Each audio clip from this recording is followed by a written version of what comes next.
Hi, thank you so much for tuning in to Stay by Plan. If you'd like to advertise or partner with us, contact us at staybyplanpod@gmail.com. That is staybyplanpod@gmail.com. Thank you.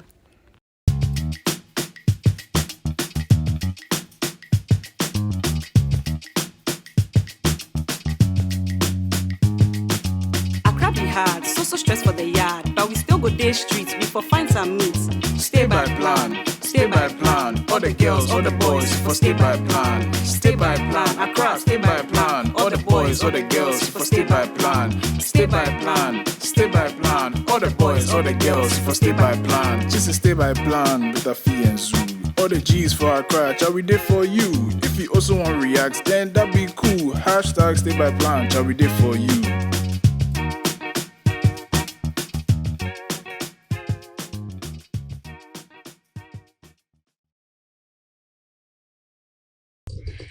Hi everyone, we are back again with yet another episode of Stay by Plan, and we have a full house today.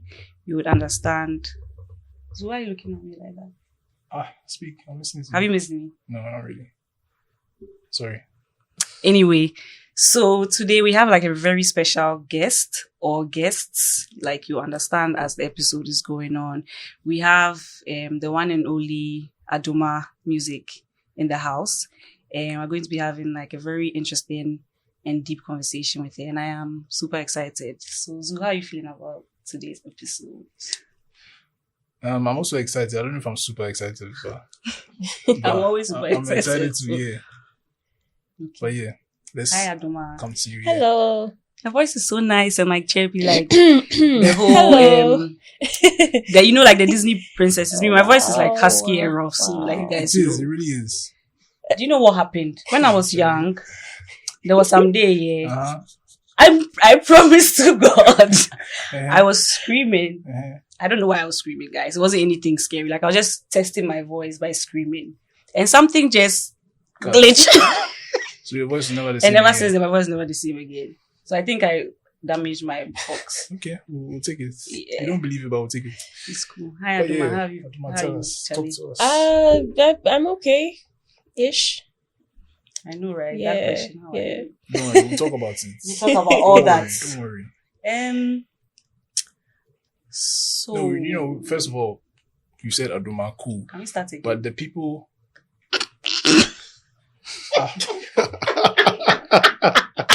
I'm joking. The people. Oh my god. Like, you guys haven't seen what I've been going through. I'm joking. Anyway, so yeah. So Adoma, some of the people know you, of course. You have a very famous face. I do. Yeah. I do. I saw you on TV. You and do, things. Charlie, you do. Hey. And some people too may not know you, Yeah. you know. But they will know you after this. Hey, okay. So tell them who's Adoma? Okay, so Adoma is a singer and quite recently an actress. Ooh. And probably in the years to come there'll be add-on to the list. I don't know, but Serious. Okay. but at the moment I'd like to describe myself as a creative. Ooh, yeah. like Zuu. Yeah. That's cool. I like that. So like you're multi-talented. Yeah. Oh, I like Something how something like that. No. You are. Let you me yeah. You are. Something. So yeah, tell us more about your musical career. Like, how long have you been doing music? This year would make it 7 years. Serious. Wild. Yeah, So I know. you've been in It's the crazy. I kind of have. Yeah. I mean, I've been dipping in and out here and there, Yeah, ish. yeah. Mm. But know. like, yeah, I've been 7 That's dope. years. And then the acting was just this year. The acting officially started somewhere in 2017. Wow. No, 2018. Yeah, Mm. 2018. So what Yeah. triggered the whole acting thing? It's a very long story, but I'll keep it short. So my manager at the time, is also an actor. Mm. So he used to like work on different stuff, and we both had a mutual friend. Mm. This person I know, but the person never knew like I act or anything. But my manager obviously did because we'd spoken about it. Right. And so this other mutual friend that we had Mhm. had a screen test. He's a director, film director. So he had a screen test for Mm. something new initiative he was starting. Right. Obviously, he wouldn't call me because he didn't know anything about it. But he Yeah. had contacted my manager at the time, Right. and he had contacted quite a number of people. But on the day of the shoot, one person cancelled. There was an emergency. So he was very frantic. He needed to get someone to fill in immediately, else everything was going to go up in flames. Right. So whilst like trying to figure it out, my manager at the time is like, maybe you should call Adoma. And he knows me. He was like, but Adoma is a singer. She's like, she acts. So you should try. Yes. And he didn't have the time to now be processing whether I work or just needed something. So he just like, okay, I'll take your word for it. He called me. This was a Sunday. Right. I just finished eating my fufu. I was lying in my bed. Like me today. That's why I was I wasn't doing anything. So I got the call and he's like, I know this is very, very impromptu, but I hope you're not doing anything. And luckily it wasn't far from like where I stay. Right. So he's like, would I be interested? I'm like, yeah, sure. I went there. They gave me a script. And the disadvantage to me is everybody else had gotten their script like weeks ago because they had known. I was literally getting mine as I got there. Wow. And to now make it even more pressureful for me, I was the first to go. So I had like 5 minutes to get learn into character. That's wild. and to learn my lines. And yeah, I did that. There was a camera in front of me. I sat down. I was supposed to do the monologue, and I did it. In one take, I tried not to make any mistakes. I did it one take. And after that, there was like silence for like 5 seconds. Everybody's like, hey, you can't act. Why aren't you acting? Oh my God. So what movie was that? It was a screen test. It's actually it's on YouTube. It's called the Yoga Fart. Okay. Yeah, it's on YouTube. Yoga Fart. Yeah. That's the screen. That's the screen test. And then after that, they gave me another one. And then that now became sort of like premise to book me, because the next gig I got acting wise was from Ramesh, who runs Apex. He's been doing ads and he wanted to do a film. He watched the screen test and thought from the screen test that I was good for that as well. You get it. So they called me to audition, and then I got the role, and then that led into my very first film that I was lucky enough to star in with Chris Atos, Misha Atos. It was really fun. And then after that, whilst that was screening, I now got a call from Nigeria. Wow. So yeah, and I had to go there and then work on a TV So then where does the whole Dede that was after. So from the screening of the film, the one I did with Ramesh, Shirley was at the screening. And according to her, I found this out later, that she had watched that and she had just booked back to me for something in her future project. So I went to Nigeria, I came back. Not long after that, I got a call from Shirley. I would like to put you on.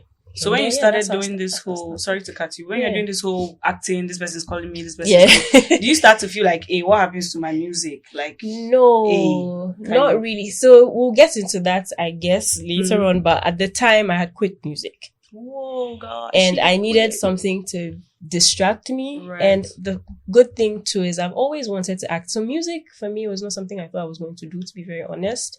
But what I actually wanted to do from like, as long as I can remember, was to act. And I tried, but at the time I was very, very, like, I used to have panic attacks and I used to have like stage frights. So my auditions never went well. Right. Yeah. But I feel like things really worked out eventually. So being a musician sort of helped me defeat the stage fright, because you have to perform in front of people. So I had to figure that out. And I feel like once I was able to figure that out, acting now became easy. And it's always been a dream of mine. So right. Yeah. So do you have any advice for people like me? Let me use myself as an example. So when I was a young boy, I'm like, when I grow up, I'll be an actor. He's lying. Let me tell you that he's lying. So he's lying. Promise, I'm so serious. What you did when I was a boy? Please. Anyway, for real, like I feel like everybody at some point wanted to do something, you know what I mean? Yeah. I wanted to act. I wanted to sing, but I can't sing. And I can't act. Oh. That's the problem. Oh.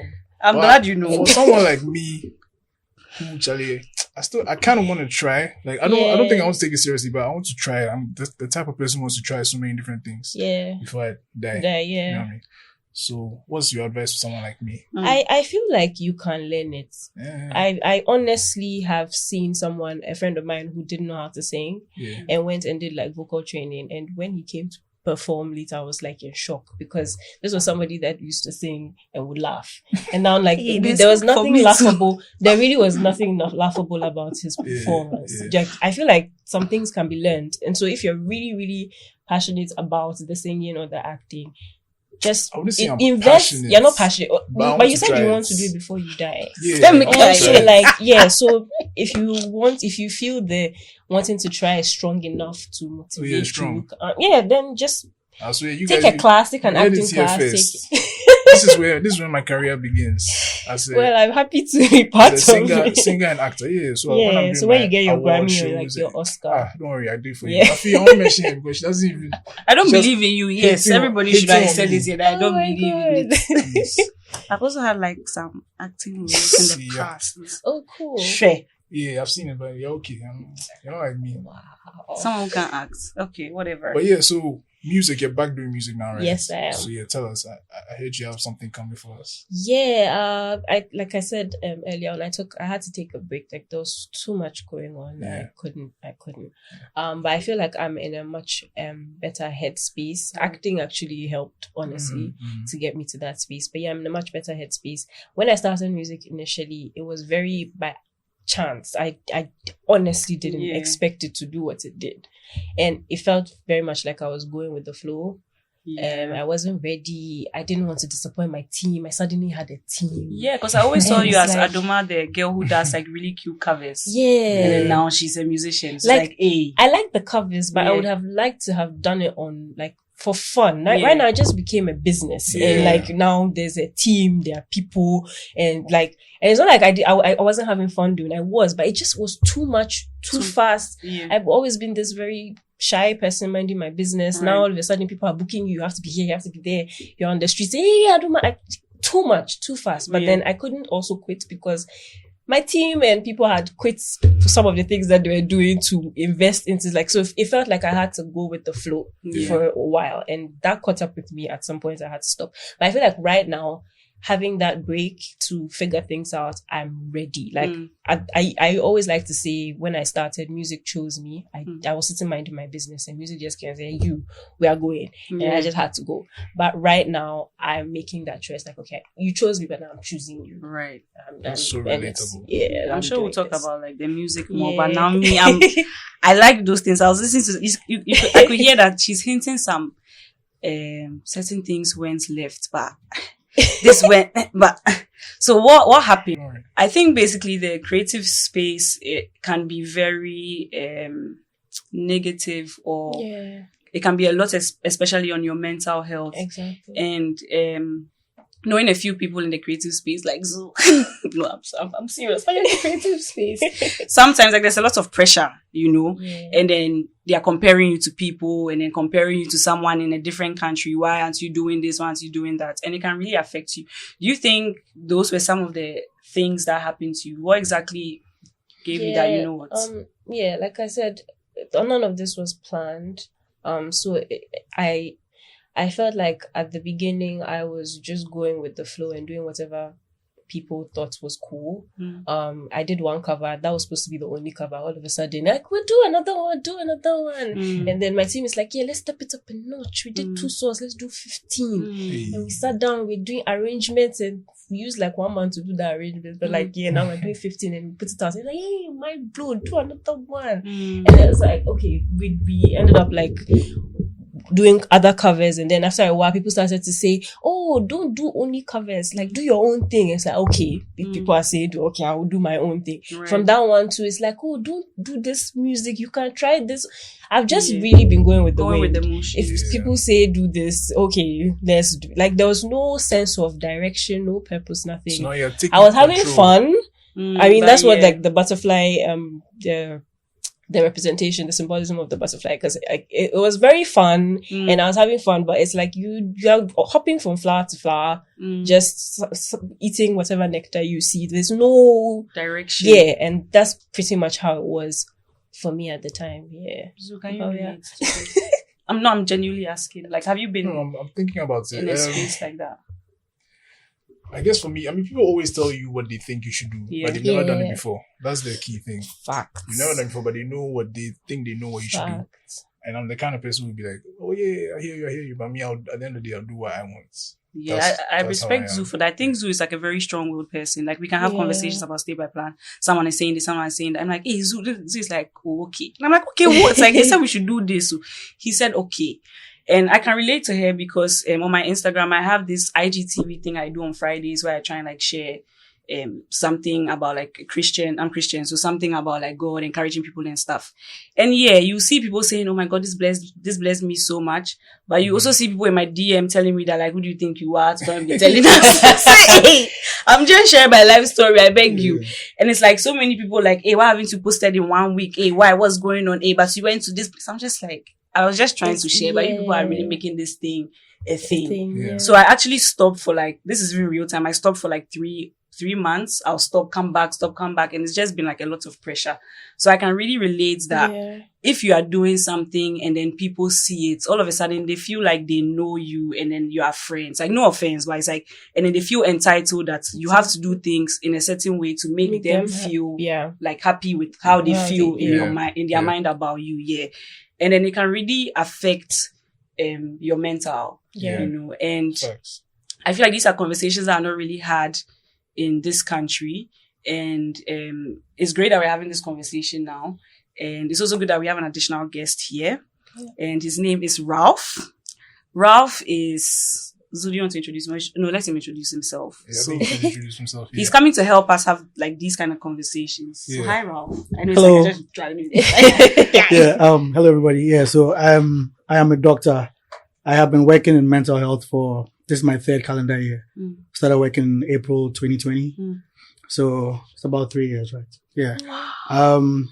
I've been a doctor for a while. I graduated medical school in 2016. I did not for once think I'll be in mental health when I finished medical school. I'm just being honest. I've done quite a number of things. But then personally, I feel like I ended up in this field because it was a personal thing for me. I had my own struggles with mental health somewhere in 2019, 2018. And then I realized that, hey, you want to do so many things. But then if you don't have your head screwed on straight, you can't do anything.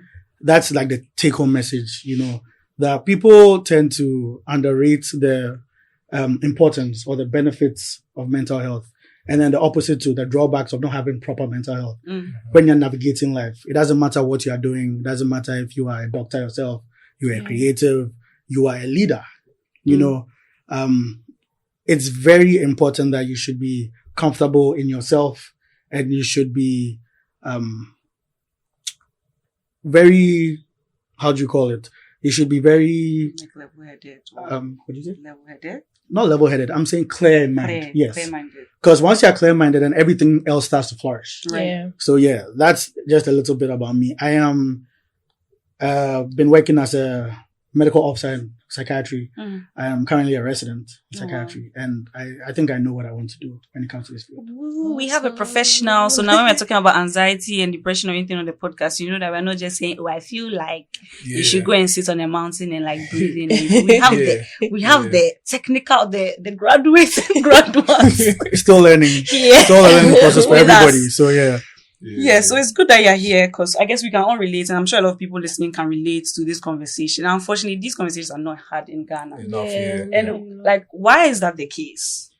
It's mainly a stigma issue, you know. I feel like when people talk about mental health, the first picture that comes into your mind, Afi, 10 years ago, if somebody said, do you want to go to see a psychiatrist? What would you have thought? Hey, my boy, that's it. That's what they're telling me. I'm mad. How about you? Somebody says, go see a psychiatrist. Or, go to a psychiatrist. See that building? You know, like, it's the stigma. This is Ghana. It's not a thing that is only for Ghanaians. It's Africans, Asians, Middle Eastern people that have a very community-based like society, very religious societies.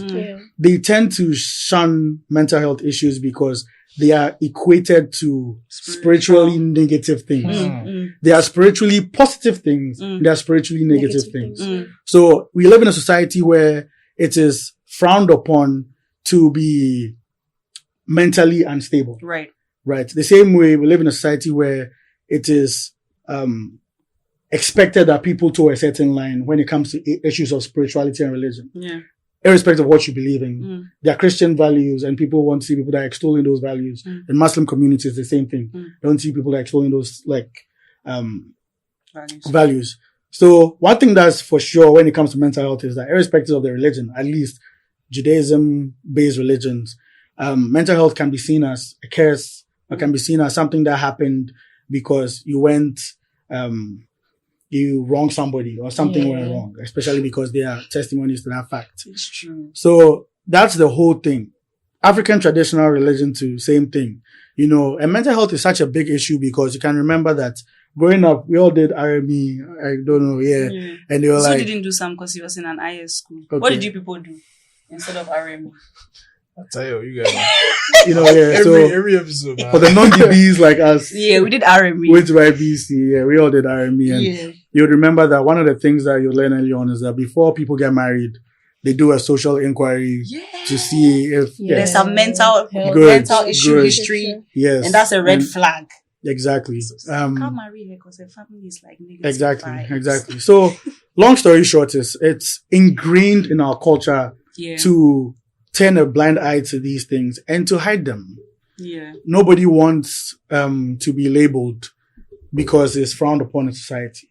But the good news is that I feel like the stigma is reducing. We have a lot of work to do, but as millennials and Gen Zers tend to turn into adults, let's see what happens. It's more and more less the case in terms of like stigma. Okay, so then let's look at this thing practically. I want us to kind of go around the table and like red table talk. Sort of like share, like, and I really respect you for coming out here to share this because it's not very easy to talk about stuff like this. If you could share your story and then maybe Ralph, you can help us like really understand what's happened. I don't know if Zuu has a story. I'll do my best. Because Zuu doesn't like to open up, guys. So you know that you're not hearing anything from Zuu. So when Adoma opens up, I'll open up and Ralph open up. Like Zuu is just here. I'm all for men in mental health. Zuu doesn't open up about his life. Thank God you are here. Maybe we can do a quick therapy session for me and Zuu. Because Zuu doesn't open up about his life. But you can't be asking me what my body count is on the podcast. Anyway, so you can share. Oh my God. So I remember things really spiraling for me in it's been a gradual process. I tried to go with it, but sometime in 2016 when I found out I got nominated for Unsung Artist of the Year, I remember battling a lot of emotions at that point, and a part of me is like, I really don't want to win this because if I did, I felt the buzz that had started earlier on would triple, and I already can't catch up. If that happens, it's death because I can't do it. But at the same time, I couldn't voice that out clearly because who am I going to tell my team when everybody's started like campaigns, please vote for it? I can't do that. I remember having this conversation with my dad, and he just told me I shouldn't worry. If I was meant to get it, I would. And then I got it, and I had like serious panic, anxiety attacks for like a week because crap. And I had to go and perform in front of the whole country because VGMA is such a big thing. It was so at that point it had reached its peak. So I remember internally it might have looked nice to the outside, but internally, wow, it was a war zone in the workplace. So then, like, what's a panic attack? Like, some of us, we don't know these things. I mean, more than it, like panic attack, just generally I couldn't breathe and like I would be very, jittery. Yeah. But apart from that, because I couldn't really talk about these things, I would get very, like I'd go from 0 to 100 over nothing. Like we could have conversations and someone gives an opinion about something and you don't agree, it's fine. Just communicate that you don't agree. But I could get really angry and I would get violent. Like I would throw, if you're not careful and there's a glass, I would throw a glass at you and hope that it wouldn't hit you. But then it got really violent within the team. So I remember it was really hard for my team members to even want to work with you. I feel like the time I realized that, this is really bad, was when they had to get someone from the outside. I mean, we worked together. We almost at the time lived together. So if there's a problem, like you can just call me, I'm right there and we'll talk about it. But nobody said anything. I heard that we were supposed to have a meeting and then somebody came from outside to come and then people started talking about everybody's like trying to talk. I was like, wow, this is how bad it has gotten. And it just like, it was really, really, really terrible. And it was at that point I was the music too started to dip. But I remember feeling relieved about that too, because like, I can breathe. But then it's also, you get it, like, positive kind of so, thing. but it got really bad. And at the time, my manager had to leave and to further his studies. So we had to get another person. And then that just brought with it fresh problems. I'm not going to mention the people we ended up working with, but they came with promises to do so. Lord, it was bad. I don't even know. It was so intense. My mind does this thing where it blocks out a lot of things because it's too much. Like, it was really, things were terrible. And I remember one time, after a meeting, I came out and I had a full-blown panic attack right in the middle of the streets. I was on the floor and I legit thought I was going to die. And that was, I told myself, I can't do this anymore. And it was in that moment I told myself, I don't want to do music.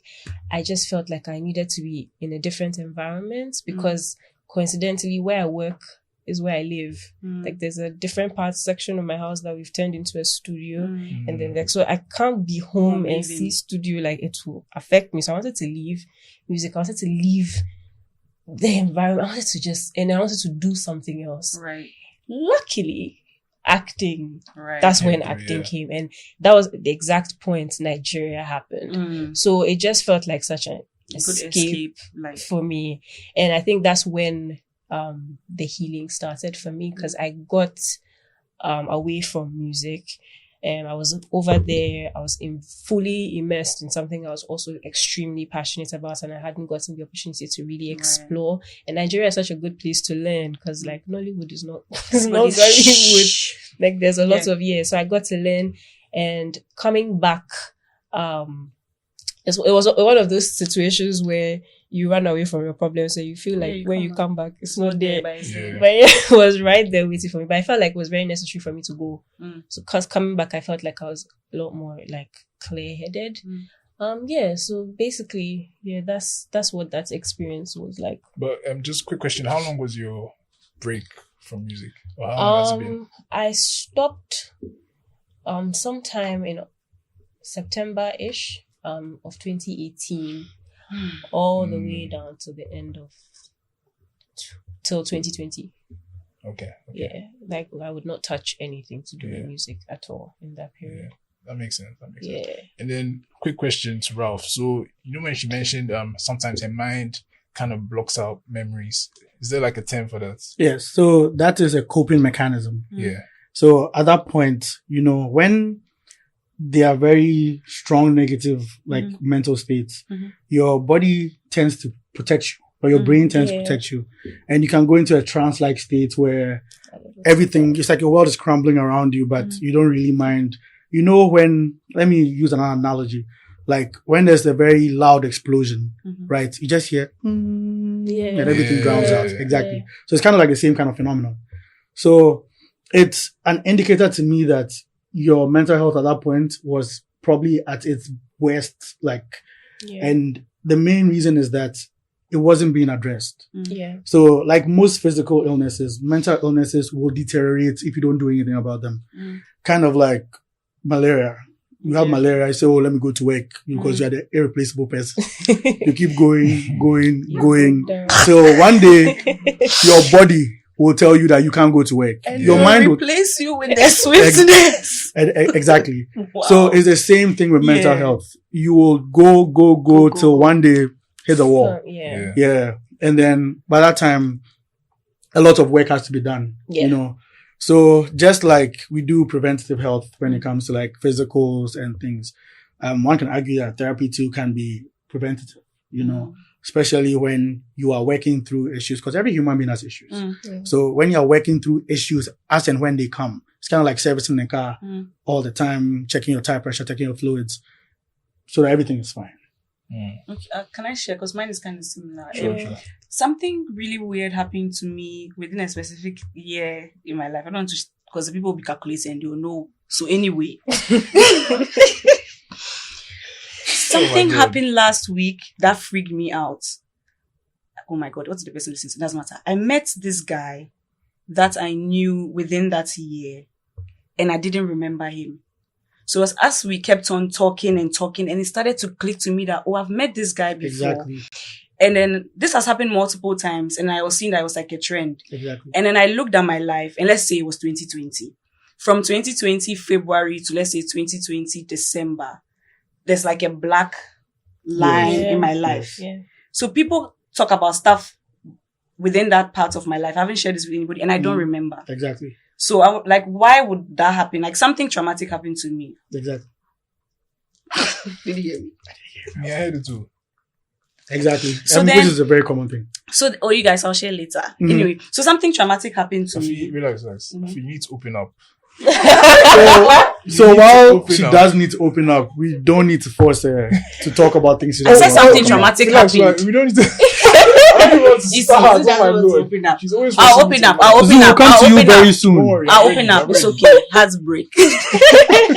It will reach everybody. So aside heartbreak, it's like I was studying for, I was studying for some serious exam. I wasn't seeing top. I went to write the exam. Oh my God. And that's how it tends to be. You And know, like so many negative things. Exactly. And now I don't remember that part of my life. it does happen because, as I said, it's a coping mechanism. Your mind will usually concentrate on two things. It will concentrate on getting you better. And a big part of it is dwelling on everything that's happening.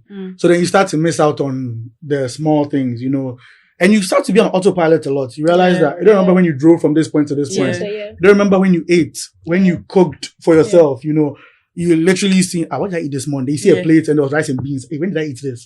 Because there's a lot of like frustration in your mind and it's clogging everything, and it's an indicator that was also like a very stressful time in your life. Whoa. Thank God it's over. But I like the fact that you said that it was compounded by your exam and it was getting harder. One of the problems is that when you are not in the right mental state, it starts to become difficult to do things that you have to do. Yeah. And then it becomes a vicious cycle because it's hard for me to learn because I am in a very poor place mentally. Yeah. And then because it's hard for me to learn, I am not happy with myself. So then it starts to become like, you start to spiral. Yeah. And then that's what you really want to keep from happening. The opposite too holds. When you are in a very good place mentally, you start to do a lot of things and you start to like achieve things at a rate that you didn't expect you will. Yeah. So, Hi. do Okay, you have so- any story or any experience? I just want to say, if I say no, really, it doesn't mean I'm lying. Just Afi always thinks I'm lying. I've But not said anything. I mean, just for me, I've been generally a pretty neurotypical kind of person, like throughout my life, Hey, So English, please. What does that mean? like, you correct me if I'm wrong, but like, It's fine. The terminology is fine. what you would expect a normal person to be, I guess, mentally. Yes. Okay. Must be nice. Thank God. Amen. Yeah. So I haven't really had like like a specific time. I mean, I've definitely been sad. I've had, I've been through happy things. Fortunately, I've not been heartbroken. Wow. So I Have you just caused some I'm heartbreaks so though? jealous. that's debatable. It depends. It depends on You who guys, you if you ask. want to go for therapy, yeah. Where do you work? Oh, you can't share that one. Never mind. You just send him a DM. I'll give you his ads. It depends on who you ask. If you ask me, I'll say no. But let's move on. It's a heartbreaker. I told So you guys. we are talking about accountability. So maybe in our session we'll talk about accountability. I did for you. Don't worry. We'll talk about it. But yeah, I think I have always been the kind of person that people want to talk to when they are going through things. So even though I haven't personally really experienced stuff, I have been the person that people come and talk to. And I also did psychology in university. So when I did that, and then just, it's like I have a library in my head. It's like, this person had this, and this is similar, and this is similar. So it's like, I kind of understand your job in a way, small, because I did psychology. All you have to do is one master's and you're virtually just one master's. Yeah, it's not, virtually. it's nothing. Yeah, but yeah. So and I realized that especially in recent times, so many people are dealing with things, but we didn't know before. Do you know what I mean? Yeah. Even me talking to people, that's when I started to realize that, even though I feel like I haven't really experienced things. I'm like, this thing you're talking about, I feel like I've kind of had this, I've been in this space before. So then I start to rethink, things I've been through, what I was thinking at that time, you know what I mean? But I would say I still haven't had like an episode. Thankfully, I hope I never have one. where like I was going through it, like, and it was so bad. You know what I mean? So yeah, I mean, Please explain. Wow. This is great. I'm happy that he hasn't, because if we were all just like, oh, we have done we did inside. But I do really understand, because like I was saying, people always come to me and I'm like, they're going through it, and I'm going through it with them in a way, like, because they're talking to me throughout the whole process. Like, I have people who have been going through, like, I think something that lots of people, I know at least 6 people who are going through like bipolar disorder. I know people who have been through depression, and then they come to me, I'm just like, shit, like, that's wild. Like, so that's my question. It's tough. Sure. I also have a question for him. How old are you, if you mind me asking? Old enough. You're old enough. He's 28. Okay. Good. Hey, I beg you. It's very coincidental, because I don't know. I feel like for the majority of my life, I describe myself like Zuu. Yeah. It happened to me at 28. It's not a test. No, not at all. No, but I feel like even if it does happen, because like you were saying, like the stigma has gone down. Yeah. I have spoken to a lot of people. I think seeing what people have been through, I think I can't say I'm ready, but like I know what to do in a way. I know who to talk to. Like I'm ready. Like I'm not ashamed to go to the hospital, for example, because a lot of people are ashamed to like embrace that, or what's the word? Embrace is not the word. Accept. Accepting. Yes, the acceptance is that the they're problem. going through something. Yes. And I think it'll be easier for me to accept it, because people have spoken to me about it. Yeah. My question is, does every human being suffer mental health issues at some stage in their life, or there are some people who would never have? Well, I mean, when it comes to statistics, you can never make a blanket statement that 100% of people. Yeah. But then if you're looking at some mental issue or derangement at a point in time, the vast majority, very, very, very high, nearing that 100% mark. You should have something. It's kind of like asking, will everybody have a cold one day? You know, I can't tell you 100%, but the probability is very high. Yeah. So the thing is that the neurotypical spectrum, like the normal person spectrum, is made up of like ups and downs. So you have waves. As you said, you've been sad before about certain things. Yeah. You've been very happy about certain things. But it's only when it crosses a certain point that we start to, okay, it's pervasive. It's happening too much. This person is too happy all the time. Yeah. Are they okay? Yeah. This person is too sad all the time. Hey, are they okay? Yeah. Then we know that they've crossed, if you're drawing like a wave graph, those who did science, you know, you've crossed certain amplitude. So like, Charlie, now let's start watching, you know, most people know what is socially acceptable. So when you see that somebody has deviated for a period, they study you, your closest friends and family, like, at this point, you there, let's go and seek help. So I feel like that threshold point, if you can look at introspective, like you can look at yourself and find the ways to like tell that you are getting there or you're about to get there, you can like stop the cascade of events. Yeah. But I like to talk about anxiety because of what Adoma said, you know, her testimony. Well, I think that we are doing a very good job when it comes to depression in this country. People know what depression looks like. People accept depression, and people accept like treatment for depression. But lots of people are living with anxiety and it's related phenomena. Wait, can I just, for the people who don't know what anxiety is or what it looks like in depression, like, can you just quickly? So I'm going to try and keep this conversation for the whole population, not just medics. Yeah. So it's like, is this feeling of mental tension and worry about things you can or cannot control. It's very hard to shake off. It's very difficult. That's how you know it's a problem, because you all worry. But somebody worries too much. They're always worrying. There's even like personality types. They can tell you this person's a worrier. So they are all on the same spectrum. So why is this person worrying so much? Why am I worrying? And you start to acknowledge it's a problem when you yourself know that I'm worrying too much. Why can't I shake this thought off my head? And anxiety is in two parts. So there's the mental part and there's a physical part. Your body tends to react to your mind state. And it happens in depression, it happens in anxiety and other mental states. But in anxiety, it's very profound. So we have like somatic. Somatic is like the medical word for like body. Somatic anxiety, where the person starts to have palpitations. Their heart is beating. Their fingers are trembling. Sweaty hands. Sometimes their blood pressure goes up. You know, hyperventilation. They're breathing. Like how we are all sitting cool. You can't breathe. And then it then starts to like turn to a panic attack. If it goes on for long enough, person can have panic attacks, which are what the things I just described, but in somebody can just get like an abrupt episode really quickly where they start hyperventilate. They have this intense feeling of impending doom. Something bad is going to happen to me. Feel like I'm going to die. The world is crumbling. They can't breathe. They might pass out because of the hyperventilation.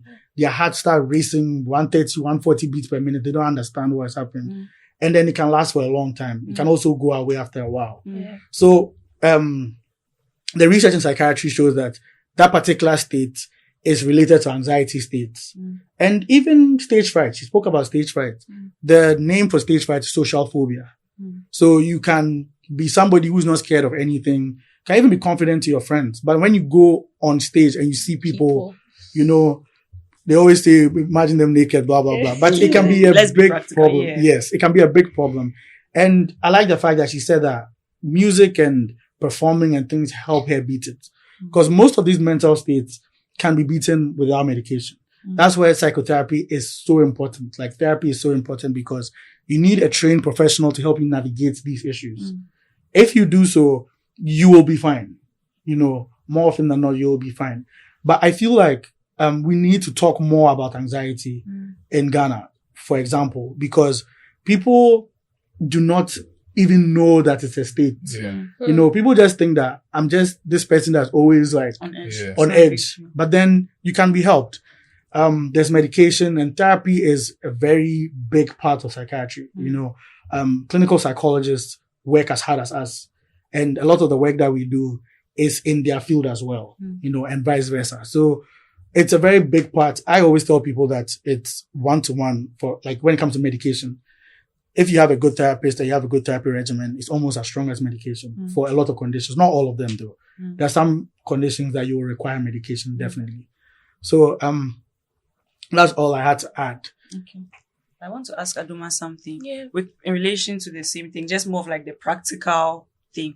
So you mentioned that sometimes you can get so angry, you literally want to throw something at someone. I didn't want to. I did. So what was like going on inside? Like what was happening in your brain? Like what led to all of that?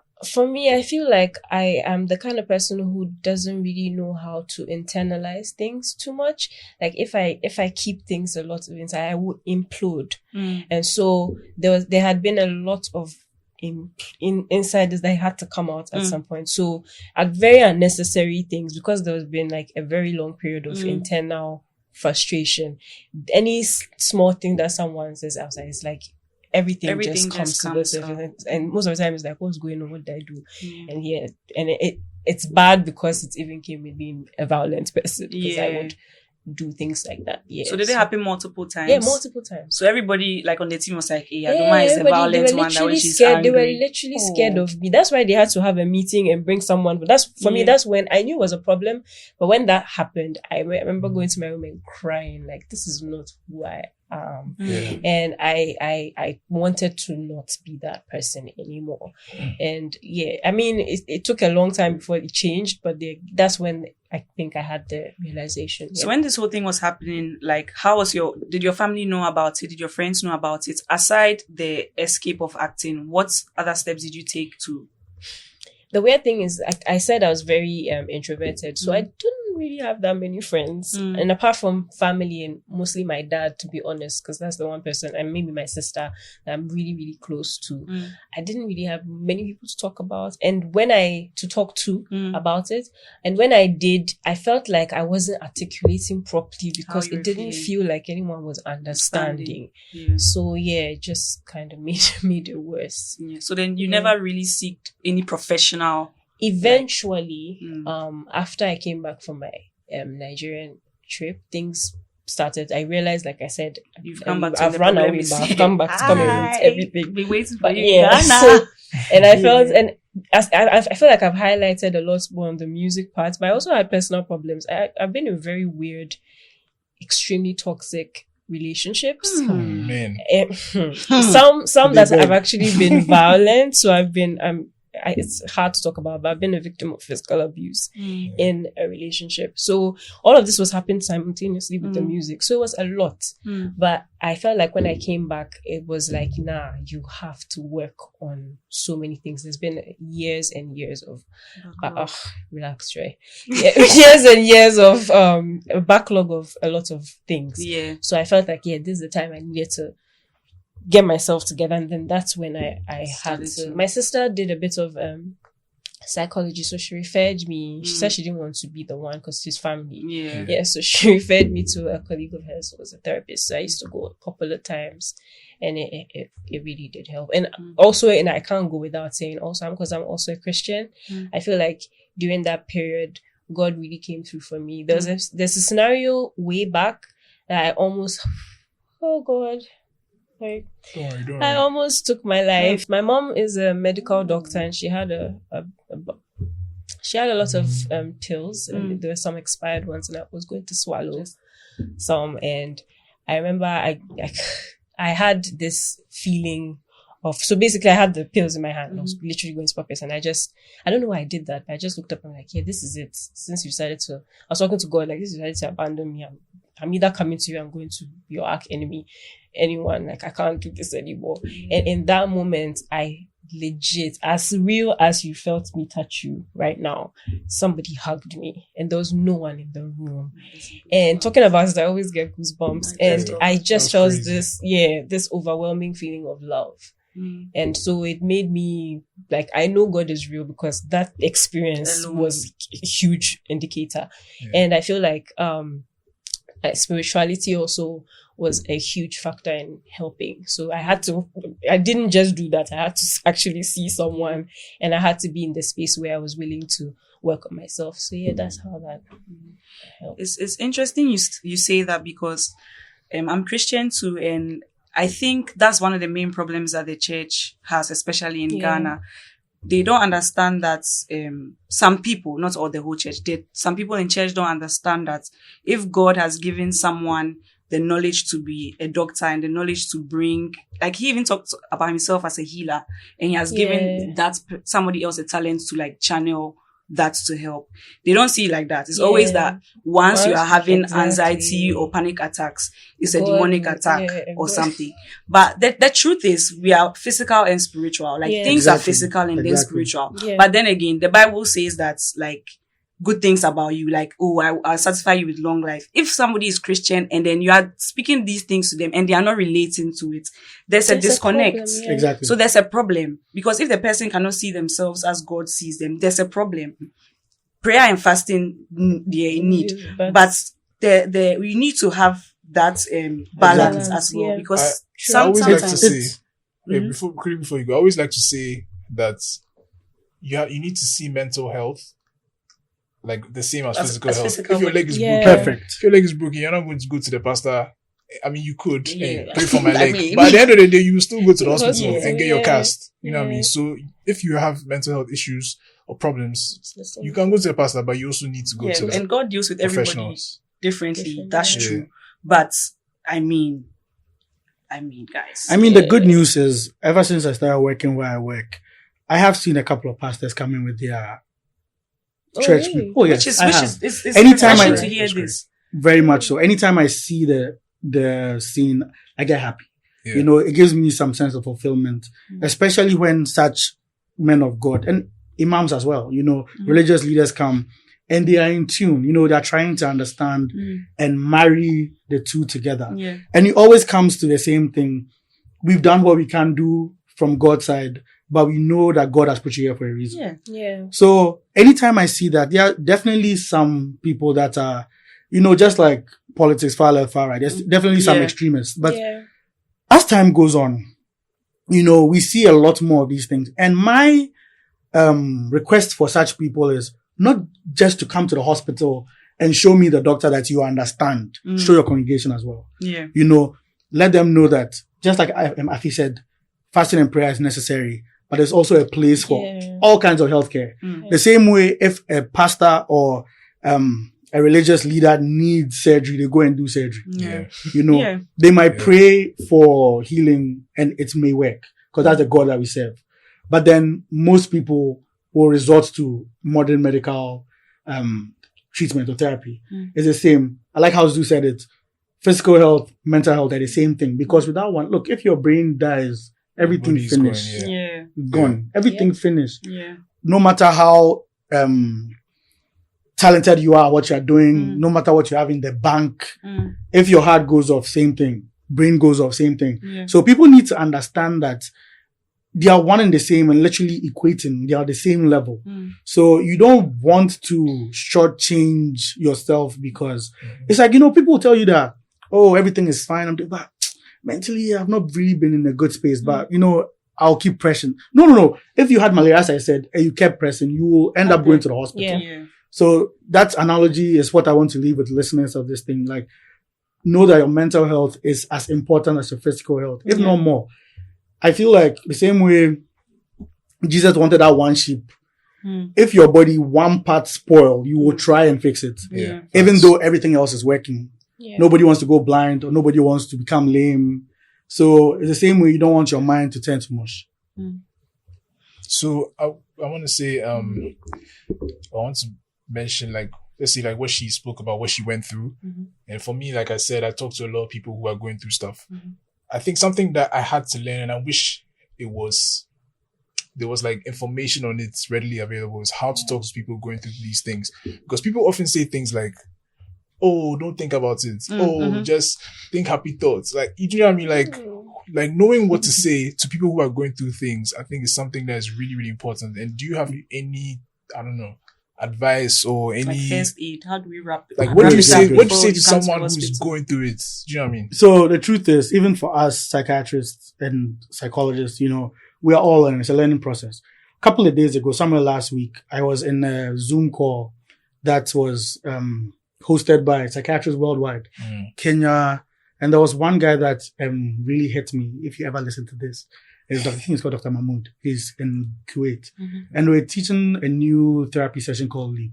They were teaching how to listen to mental health patients, how to listen to them, how to talk to them, how to agree with them, but not enable them. And then you're trying to create a therapeutic alliance. This is high level for mental health care professionals. But it's the same thing. You can't assume that telling somebody that Nyame or Nyame is going to fix the problem. There's ways to deal with it. And I feel like, as Afi asks for first aid, right? I feel like the first thing to do is to empathize. You need to understand what the person is going through, or try to understand what the person is going through, and to ask them what they want. Do not be demanding. You need to let them know that this is my opinion. I think at this point in time, you might need some intervention, some mental health intervention. But what do you think? What do you want?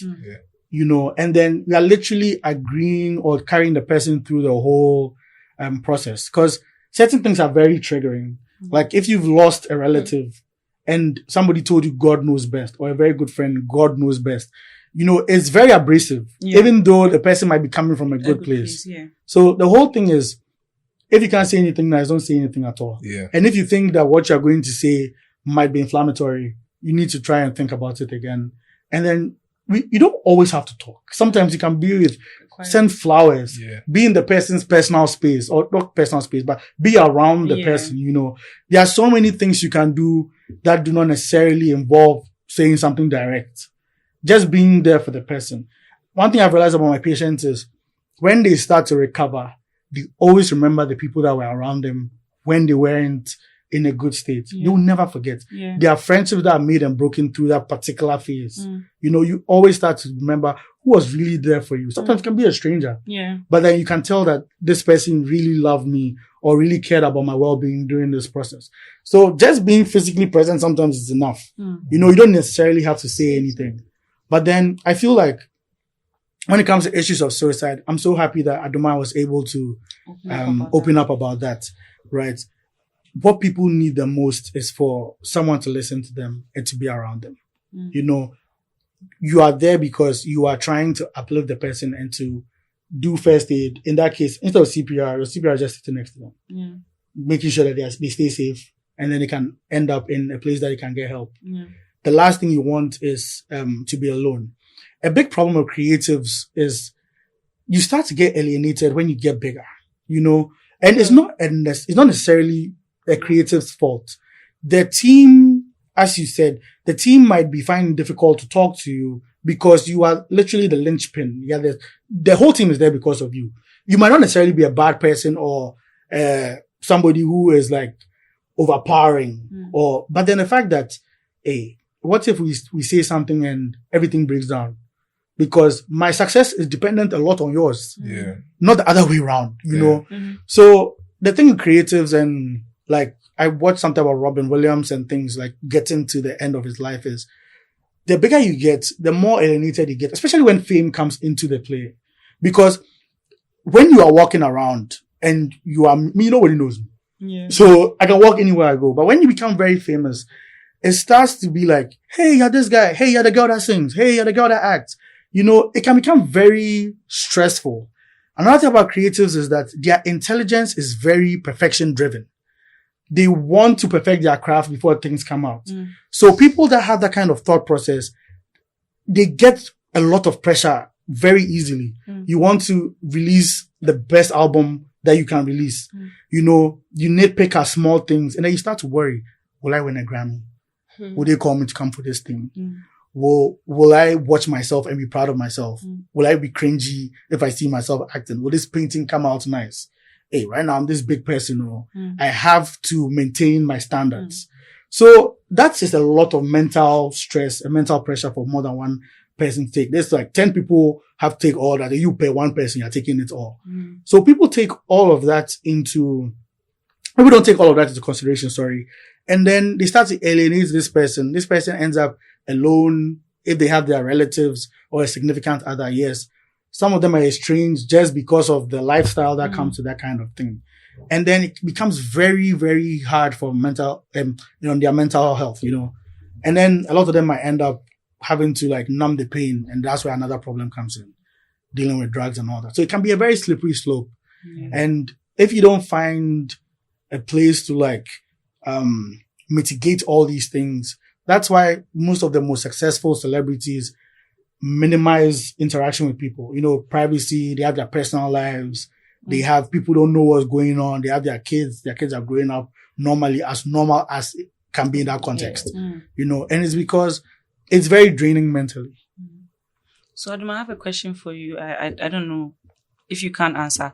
Right now that you are about to bring a new project out. Yeah. The stuff he's saying, can you relate to them? And 100%. And does it sort of like, how are you feeling about the new project? Okay, so the project is basically chronicling everything in a very artistic form, but it's chronicling everything I've just spoken about. And I'm very happy. I mean, I would not have wished any of it happened, but I'm glad it did because being able to express it in the art that has been given to me, I feel like it's a good way to reach out to someone that is going through the same thing, and the person would, like, people identify with these things a lot. So I'm very happy about that. But at the same time, I'm still nervous because I feel like I'm opening up and I'm letting a lot of people into some very, very vulnerable parts of my life. And you know how people can be, like, people listen, this is nonsense. And it's coming from a very dark place. And I put it here, I'm very vulnerable and very touchy. So I'm very, very nervous about it. But I feel like it needs to be out there because it would do more good than it would. So, I mean, I was doing some background checks and I heard that like there was like a different approach. Yes. So it's a different approach, the whole chronological thing, or there's like something else. There is, it's everything. It's everything. So, I feel like I've come full circle with regards to my being an artist and where I am musically, I would not be here without acting. So moving forward, I feel like I want to merge the two. I can't take away music from acting, and generally that's who I am, to be very honest. And it took me a while to figure that out, but I'm glad I'm here now. So moving forward, I decided to put out the project, but then aside from it being a music project, it's a film. Okay. So with regards to how it's going to come out, I'm putting out what would in music terms, be a single. It's also going to function as some kind of trailer. You know how movies, before they put out movies, they're trailers. So it's like a trailer to the film, but at the same time, you can look at it as a single to the it's like that.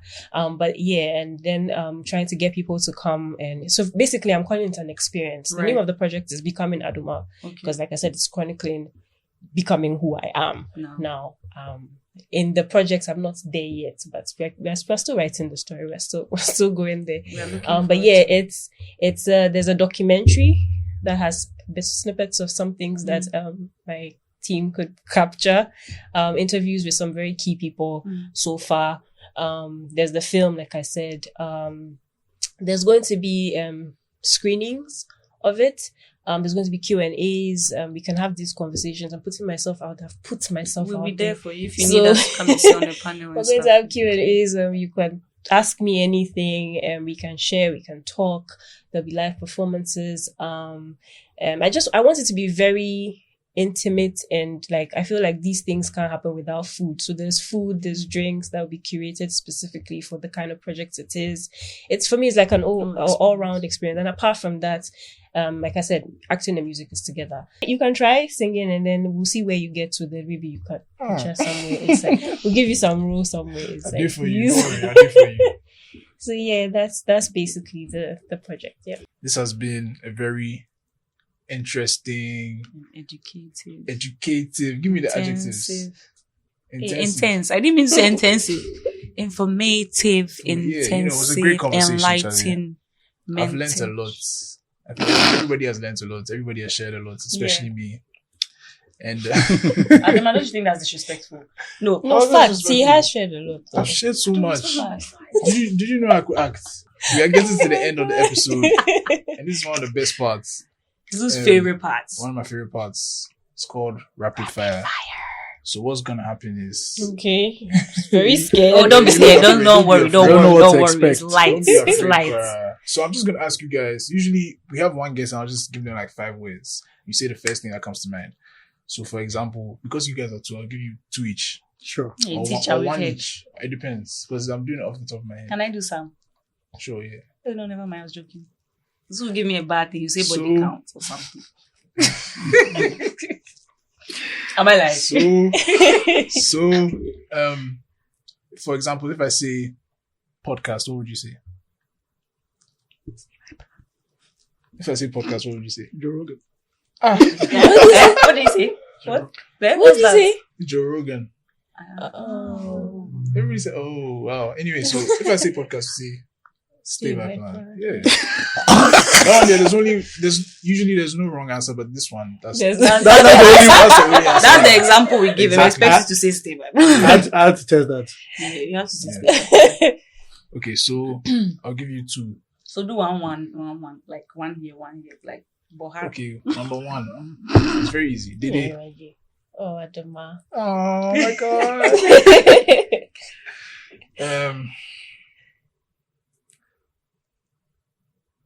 Mr. Morale.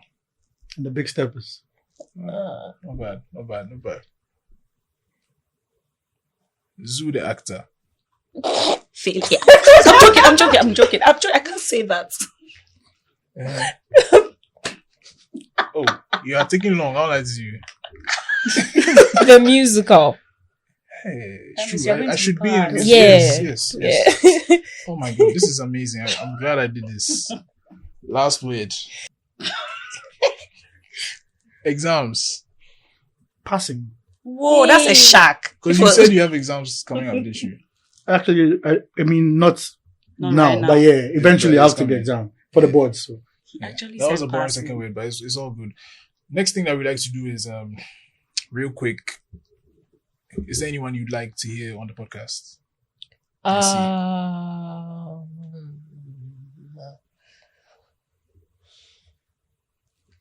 On anything or like on anybody at all? Oh, nobody comes to mind right now. That's sad. Do you have anyone? Kendrick? Hey. This question we cannot answer. I mean, he's still in Ghana though. I'll text him. Somebody asked you that. He's gone? Oh. And as our photographer, why didn't you get him? Because someone asked Zuu that is Kendrick not stay by I think he will reply Zuu when he gets home. So why like, are you asking me? when he gets home. Hey, people, I know I love the confidence. So I respect that. Thank you guys so much. I believe in you guys. You come Next year by this time. Yeah, after Jay-Z. Drake, all of them, they'll be all here. They've been texting me. I was like, Charlie. Drake said before Russian small. So and then last thing, is there a song you've been feeling? It could be it could be your song, that you want the people to go out and listen to. Okay. Yeah, but this will take a while. But yeah, a song I've been feeling is one of the songs on the project. It's called Utopia. Utopia. Yeah. You heard it here first, guys. Yeah, it's not out yet. But I guess Utopia. I really want people to listen to that. We'll listen to it after the podcast. Can't wait. What about you? Do you have a song I don't have. or album? Yes. So for me, since we are recording this at this time, it's definitely Mr. Morale and the Big Steppers. Yeah. And then the lead single before that, the Hard Part 5. Yeah. You know, I feel like just like Adoma's project is going to bare his soul, Kendrick Lamar has done a very good job of bearing his soul in the perspectives of others. If you listen to the Hard Part 5, he raps from different perspectives. O.J. Simpson, Kanye West, Will Smith, Nipsey. It was heart-wrenching. I actually nearly shed a tear. So the actual album itself is extremely raw. It's not a melodic album. It's not something that you're going to listen to because you want to listen to something that's nice. Yeah. But then he talks about issues, you know, love and loss, issues of physical abuse, growing up in a single parent household, not having a father, you know, having to deal with relatives that came out as transgender, things like that. Grief, even his seclusion. He actually went into seclusion for 5 years.